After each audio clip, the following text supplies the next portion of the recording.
Сәлем достар, оқырманымнан осындай сұрақ келген екен, яғни ағылшын тіліндегі шақтарды салу туралы айтылған.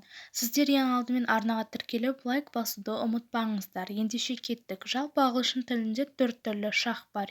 Келер шақ, осы шақ, нақты осы шақ, өткен шақ. Ең бірінші келер шаққа тоқталамыз. Future simple, яғни бұл кезде әдетте shall және will көмекші сөздері келеді. Фотода да көрсетіліп тұрғандай, will қосу verb деп тұр. Verb дегеніміз бұл етістік деген мағынаны білдіреді. Мысалы, бірінші мысал бойынша I will eat a banana. Мен банан жеймін. Келер шақта әлі жеген жоқпын, бірақ жеймін. Екінші мысал I will go to London next summer. Мен келесі жазда Лондонға барамын. Сөйлемдерде will арқылы келер шақ жасалынған. Келесі present continuous осы шақ. Бұл жерде дәл қазіргі болып жатқан сәтті айта аламыз. Мысалы, I am eating a banana. Мен банан жеп отырмын.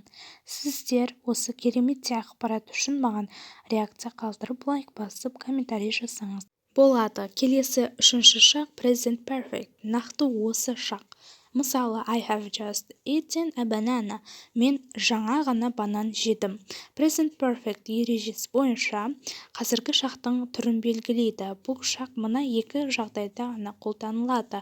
Біріншісі қазіргі мезетке дейін аяқталған іс-әрекеттер болғанда, мысалы I have played, мен ойнадым. Екіншісі не қазіргі уақыт аралығын қамтыған периодты ішінде аяқталған оқиғалар. Ағылшын тіліндегі ең соңғы шақ өткен шақ, past simple. Мысалы, I ate a banana 2 minutes ago.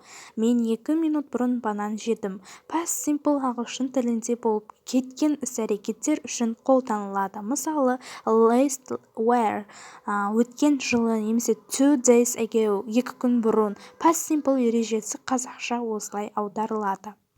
Достар, арнаға тіркеліп, лайк басуды ұмытпаңыздар.